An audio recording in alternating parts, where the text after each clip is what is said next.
Now, let us try to locate the centroid for different geometrical figures. To derive an expression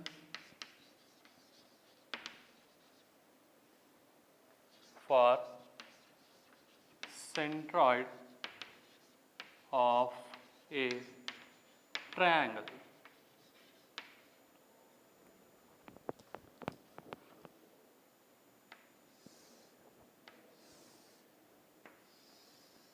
So, this is a triangle with its base B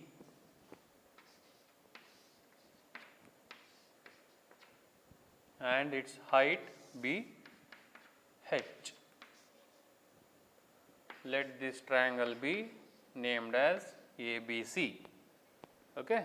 Let us consider a triangle of base B and height h. Now, to locate or to derive the centroid of this triangle, we shall consider a small elemental area as we did in the previous derivation of centroid. That is, let us consider a very small element inside this triangle. Okay.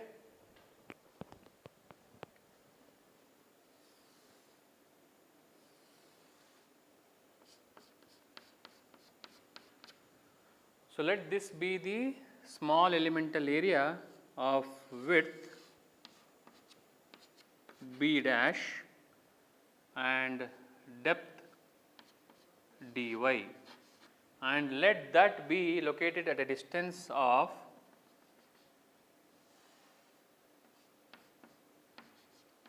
small y from the base of the triangle. So, what I have done? I have considered a rectangular element, a smaller element which is located at a distance of small y from the base of the triangle. So, what we can do is we can write, let us consider a triangle ABC of base B and height h. Let us consider a small element dy of base B dash at a distance of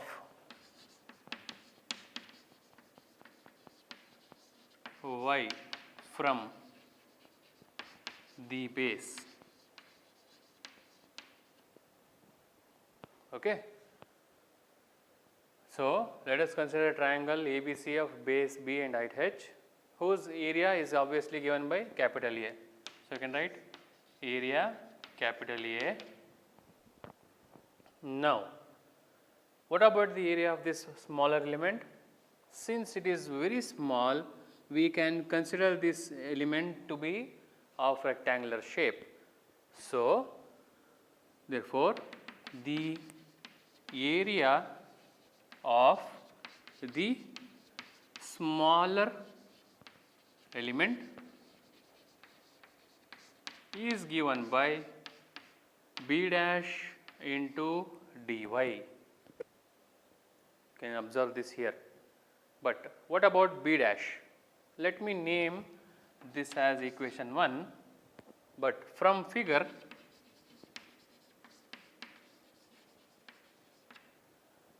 if you observe the similarities between the dimensions, we can write, let me name this as B dash and C dash. If you observe from the figure, we can easily say there are two triangles and they are similar. So, from figure, triangle ABC and triangle AB dash C dash are similar. So, that means I can take this width equal to h minus y, the total is height, and this is y, h minus y. So, h minus y divided by h minus y by h is equal to b dash by b. Okay. So, I want b dash from this equation, that I can write as b dash is equal to b into h minus y divided by h.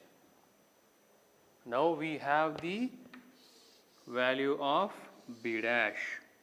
So, substitute b dash in equation 1.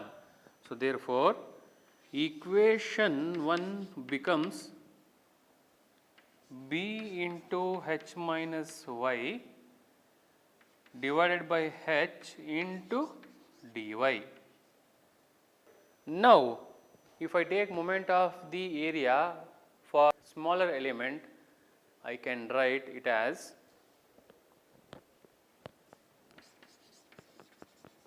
moment of the smaller area with respect to base is given by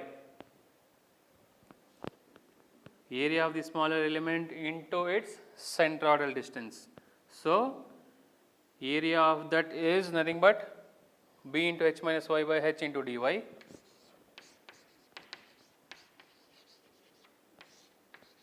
into y is the centroidal distance of that particular elemental area. So, this shall be equation number 2. Okay. Now,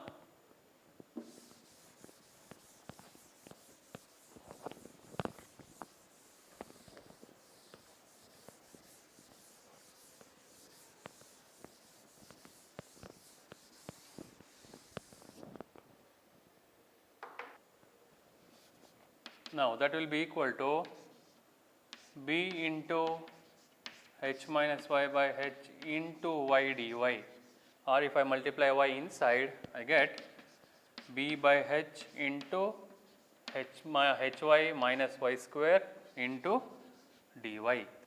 Now, moment of the area of the entire triangle is given by, that is nothing but applying the limits of 0 to h entire triangle. If I consider this point, the limit of this h is 0 because it is the starting point, 0 to the maximum point is h. That is, apply 0 to h b by h into hy minus y square dy. Let me take b by h outside and write the integral 0 to h hy minus y square into dy, or this will be equal to b by h integral of 0 to h. Let me multiply y inside, that will give us hy into dy minus y square into dy.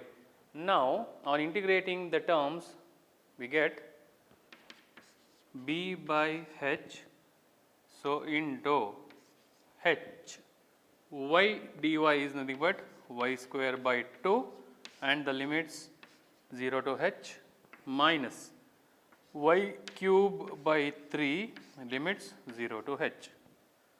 That can be written as b by h into h square by 2 minus h cube by 3. Now, if you observe, h into h square is nothing but h cube, that is b by h into h cube by 2 minus h cube by 3. Next, on taking the LCM, we get h cube by 2 into 6 minus h cube by 3 into 6, we get this equal to b by h into, so this is h cube, yeah, 3h cube minus 2h cube is h cube. So h and h cube means square remains, so it is bh square by 6. Okay, so this is bh square by 6. Let G be the centroid of the triangle and y bar be the centroidal distance from the base, and moment of the area of the triangle is given by A into y bar, wherein area of the triangle is given by half into base into height into this y bar. So this is nothing but b, it is bh square by 6. From equation 3 it is bh square by 6, and now cancelling h and h square, h by 3. So y bar is equal to h by 3. So now we shall locate the centroid of the triangle at a distance of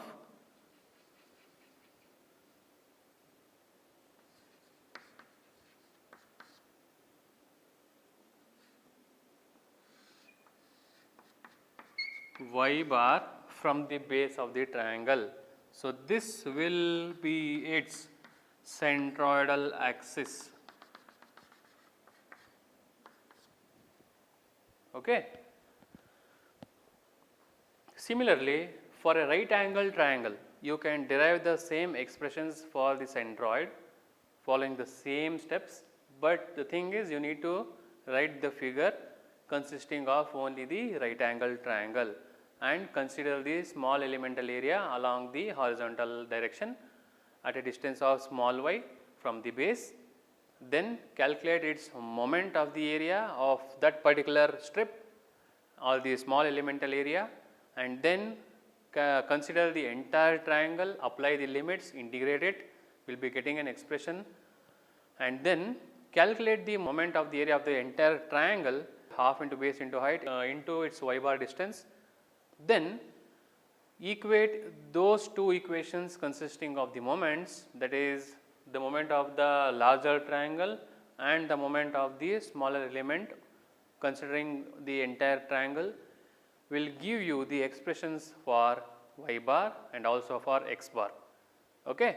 So the centroidal values for a right angle triangle will be as x bar is equal to base by 3 and y bar is equal to h by 3. Y bar remains same, but for x bar it will be base by 3. Okay. So let me just give you a hint on how to proceed with the right angle triangles expression.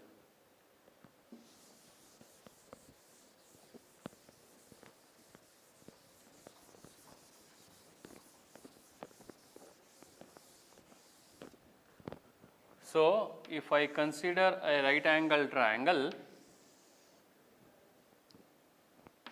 A, B, C, the base will be small b and this will be small h,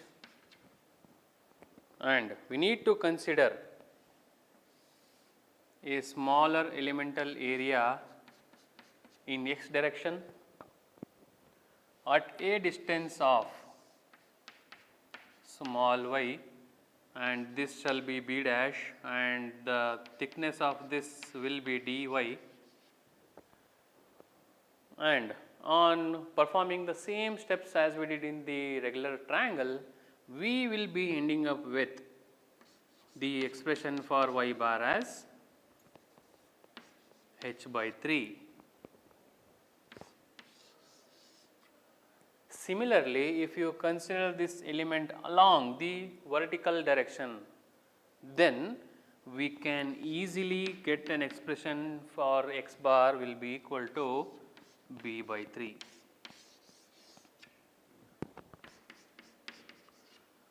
So this you can try. So apply the same steps into the right angle triangle, provide the elemental area along horizontal direction to derive y bar, and same thing, assume this elemental area to be in vertical direction at a distance of small x from the apex, and then you will be getting the expression for x bar as well. I hope this is clear, and we shall continue now to the next derivation of rectangle.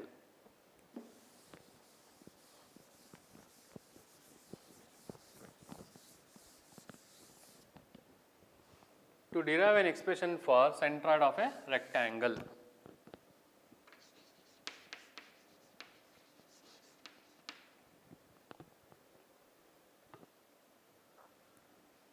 let me consider a rectangle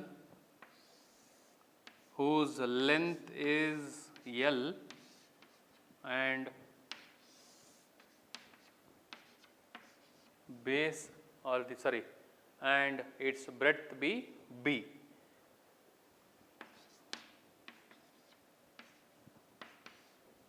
Okay. So, this is the rectangle. Now, to derive the expression for centroid of this rectangle, we shall consider a small elemental area as we did in the previous step.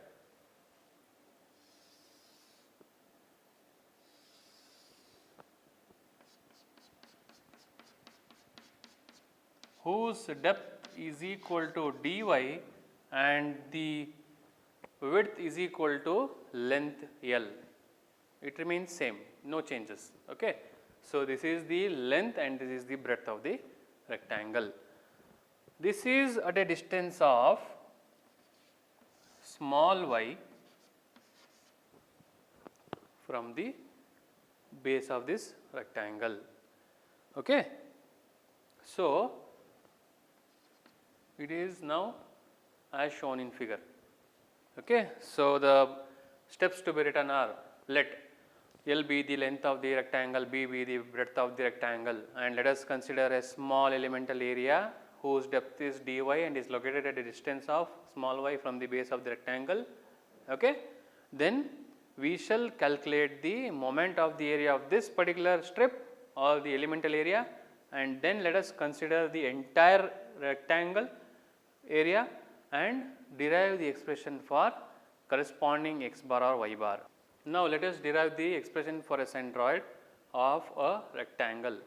So, writing the same sentences, that is, let L be the length of the rectangle and B be the width of the rectangle, and let us consider a small elemental area whose width is equal to the length of the rectangle and width or the depth is equal to dy as shown in figure, and is located at a distance of small y from the base of the rectangle.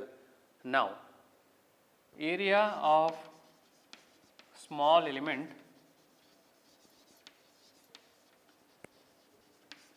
is equal to L into dy. Now, if I write the moment of the smaller area or small elemental area,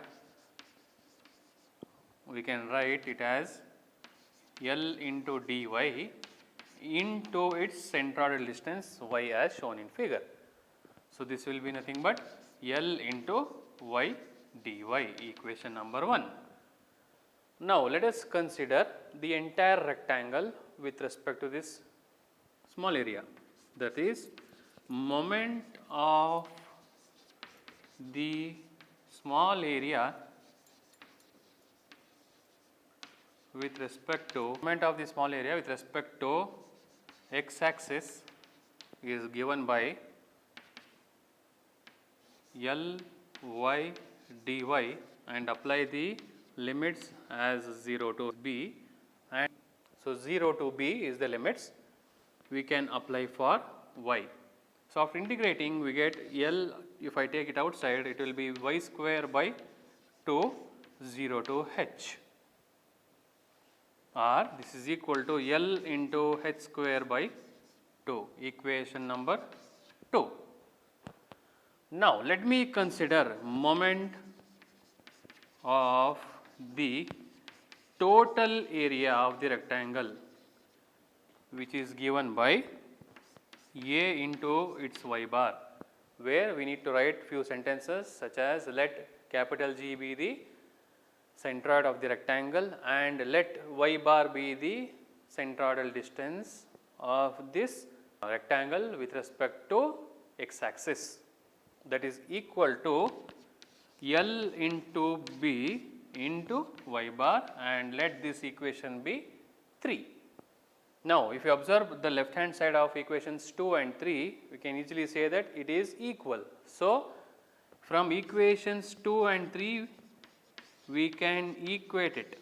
That becomes L h square by 2 is equal to L into B into y bar. So, L and L gets cancelled.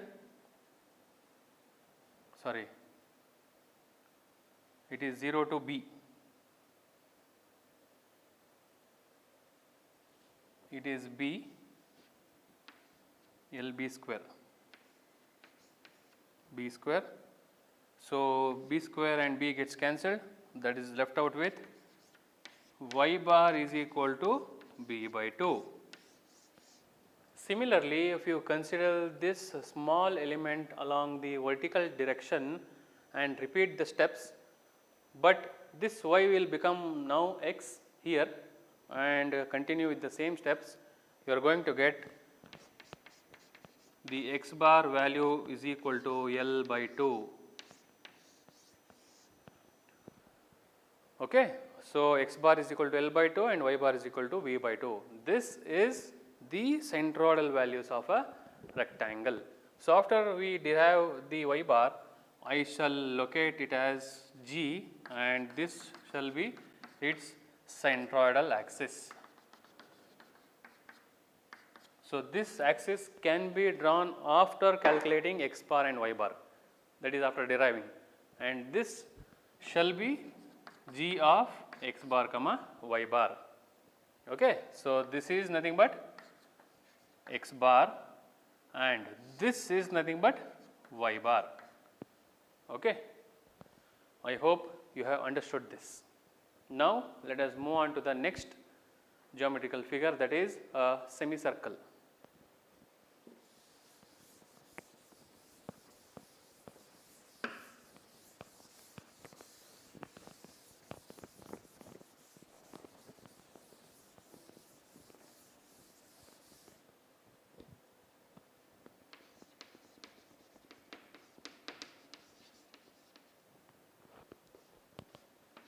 So, let us draw a semicircle with its radius equals to capital R.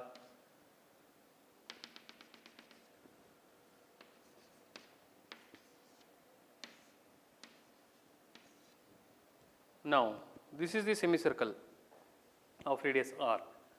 So, as we did in the previous cases, again here we need to consider a smaller element, but since it is having the circular path, we shall not consider the elemental area as we did in the previous case. Okay. So, we have to consider a smaller element at a distance of small r from the origin. So, let us consider a smaller element at a distance of small r from the origin. So,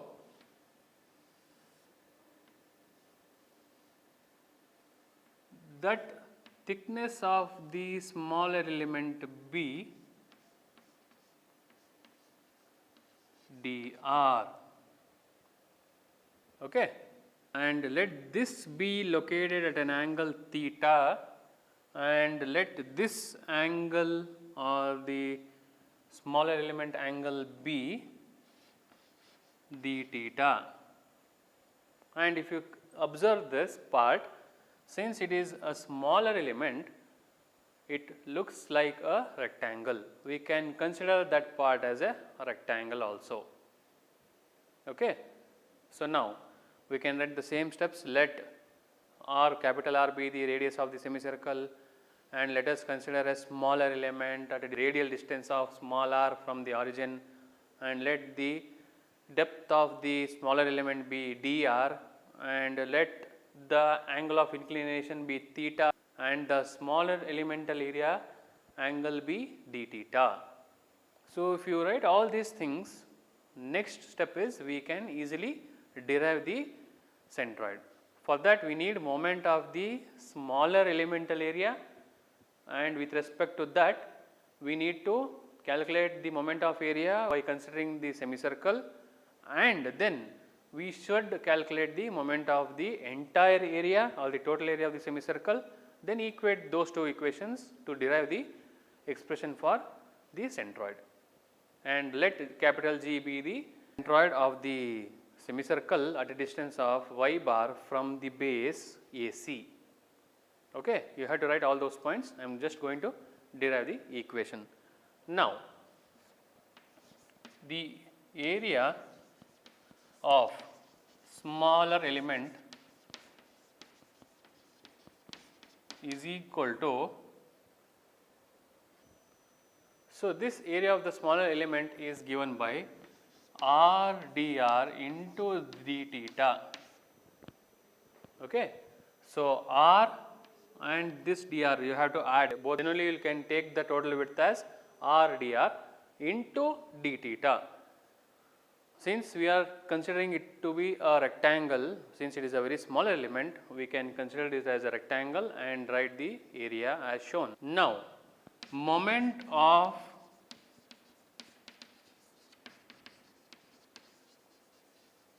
small elemental area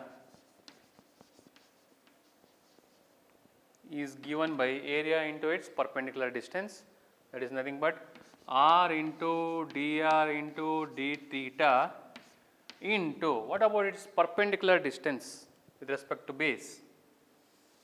So, this is its perpendicular distance. So, if this is theta, calculate its y component.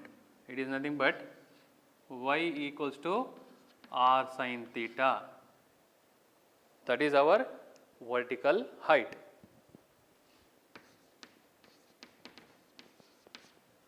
So, for those who are wondering how I wrote this y is equal to r sin theta, you have to go back to the resolution of forces system. Okay. So, I have resolved that r with respect to its vertical component and I have written it as r sin theta. Okay. So, that is nothing but r square sin theta into d theta dr, or on rearranging we can write r square dr into sin theta d theta. This is after rearranging the terms, and let this be equation number 1. Now, if I consider the moment of the whole area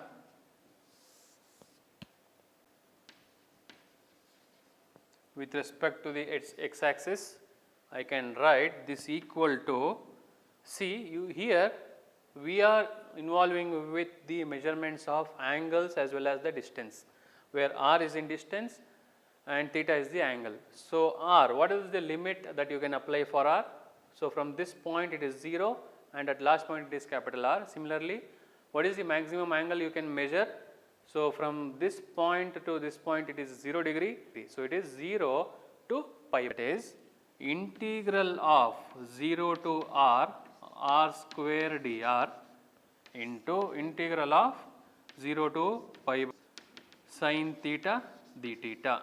Now, integrating r square with respect to r, that is nothing but r cube by 3 into limits 0 to r into, what is the integration of sin theta? It is minus cos theta. So, the limits is 0 to pi. The limits from this point to this point, that is you can measure 0 degree until this point is 180 degree, that is nothing but pi, 0 to pi. For a semicircle, you can measure the angles from 0 to 180 degree and hence the limits 0 to pi, that is integration of sin theta is minus cos theta and the limits are 0 to pi. Now, if you substitute this,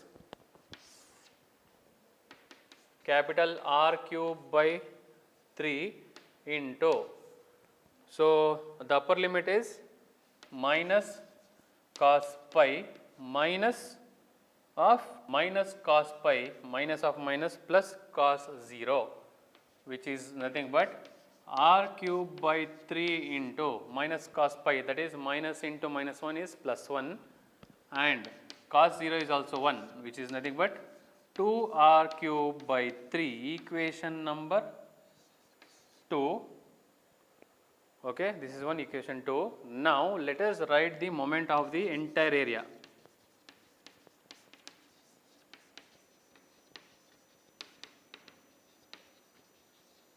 Which is given by area into its y bar, wherein the area of this semicircle is given by pi r square by 2, and let G be the centroid of the semicircle located at a distance of y bar from the base, and A is given by pi r square by 2, which is equal to pi into r square by 2 into y bar.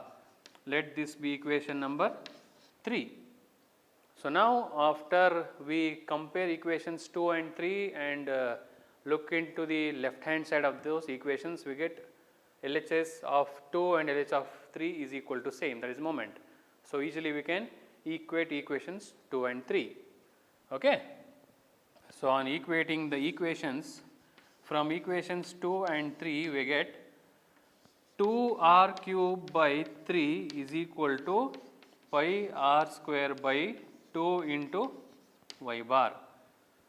So r square and r cube gets cancelled, and after cross multiplying we get y bar is equal to 4r by 3 pi.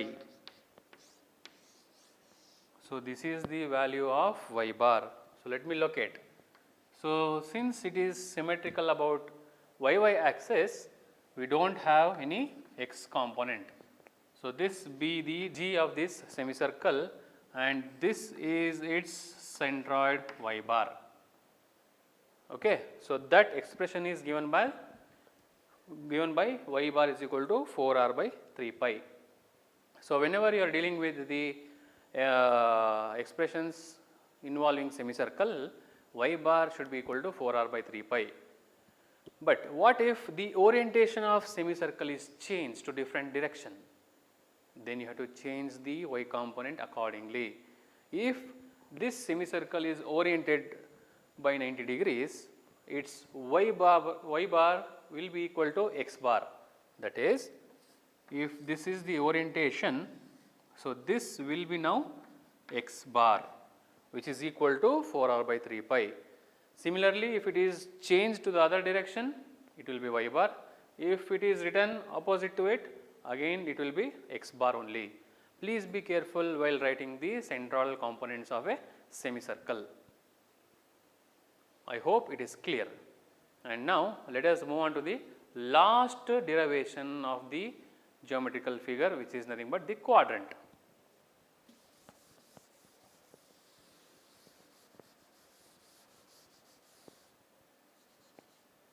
So for a quadrant, everything remains same, but it is just the half of semicircle.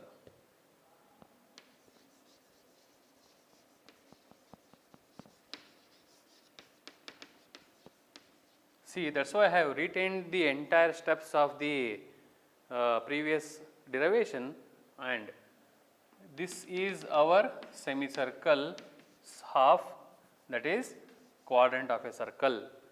Okay. So now if you observe this clearly, we have written almost or retained the same figure, but I have erased only the half of the semicircle part. Now the derivation goes like this. The initial steps remains the same.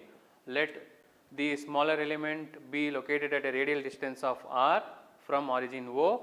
Let the thickness of that element be dr, and let that be located at an angle of theta with respect to horizontal axis or x axis, and then the radius of the quadrant of a circle be capital R. Let me write the radius here also. This is radius R. Now for this case, if you observe, it is not symmetrical about any axis. So that means you will be having x bar and y bar also. In this case, you should write x bar and y bar. Okay. So now the initial steps, as we did in the case of semicircle, goes like this: area of the smaller element r dr d theta, moment of the small elemental area, which is r dr d theta into r sin theta, that is equal to r square dr into sin theta d theta, equation number 1. but what changes is it starts changing from this step. That is, what is the measurement which you can measure from origin to the last point, that is radius capital R. So, this limits remains 0 to R, there is no changes here, but what about the angle that you can measure here? So, from origin O to this point it is 0 degree, and from origin O to point A is 90 degrees.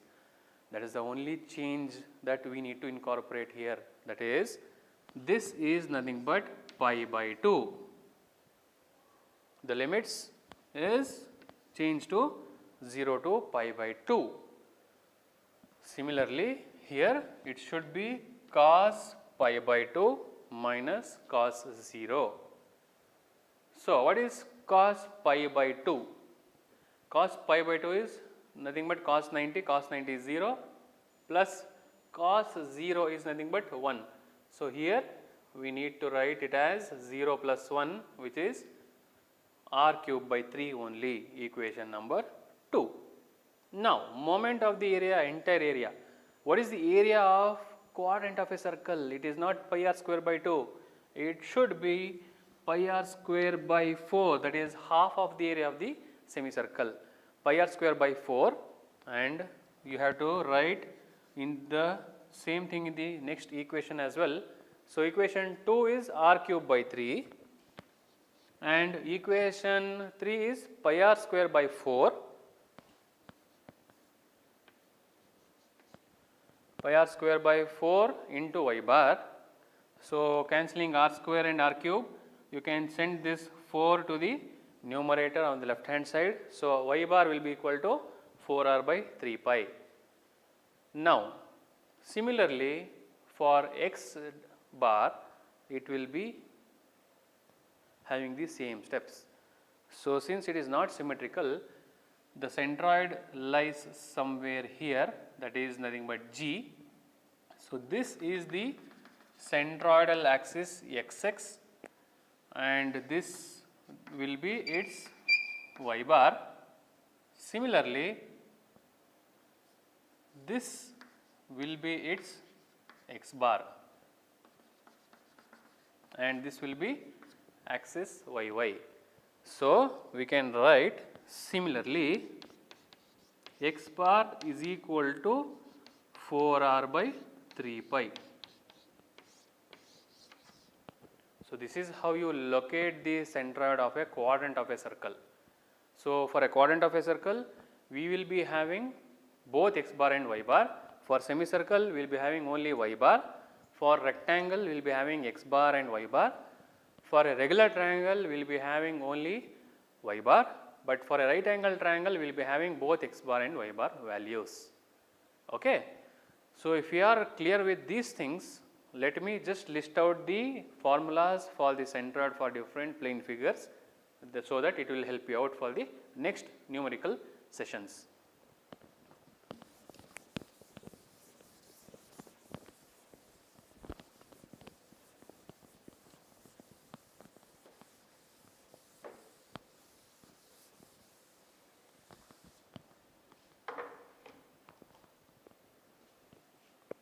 So, we started with a triangle of base B and height h. So, this is where the G is located. Its x bar is equal to 0 if it is symmetrical and its y bar is h by 3. What if we consider a right angle triangle? So, the centroid lies somewhere here, which is capital G, base, height.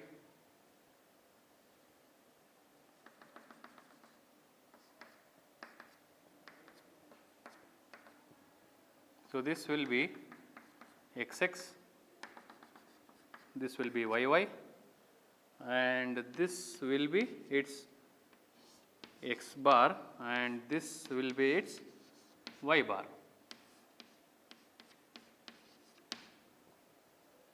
So, that is given by x bar is equal to b by 3 and y bar is equal to h by 3.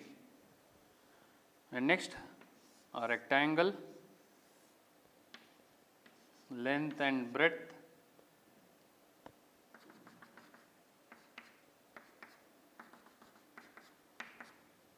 so this will be its x bar, this will be its y bar. So x bar is equal to L by 2, y bar is equal to B by 2. Instead of L, you can even write this as H. Sorry. Okay. Next, for a semicircle,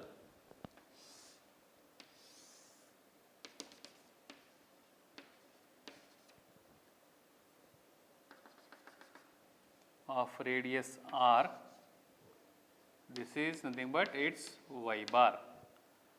So x bar is 0 if you consider this axis, and y bar is equal to 4r by 3 pi. Similarly, for a quadrant of radius r, we have the centroid both x bar and y bar.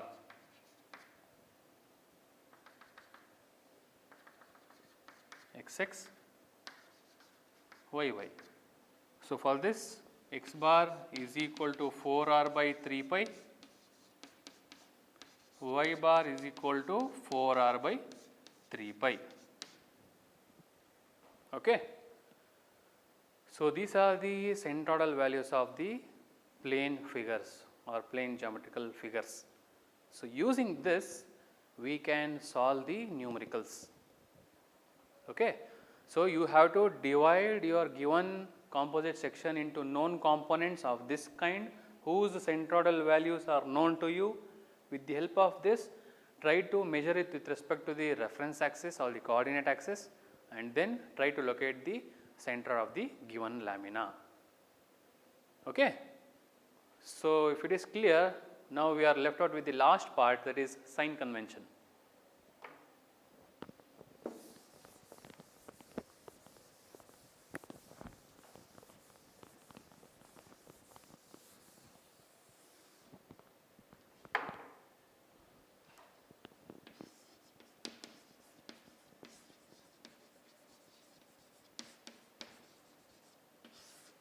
So sign convention.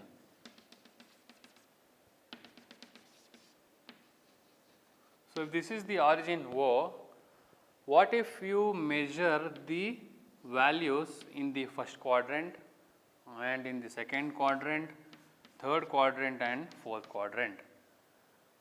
So the sign conventions for x and y in first quadrant is plus and plus.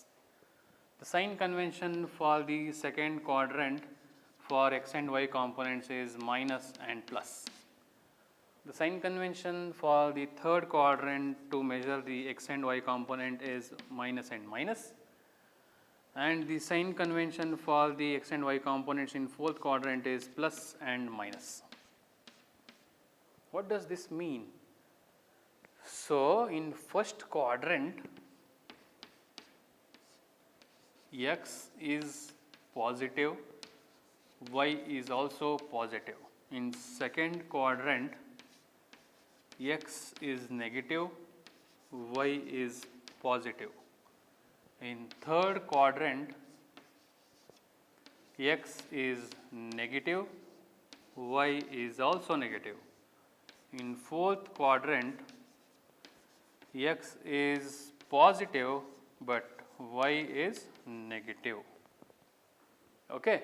These sign conventions are very much important to take up the numericals.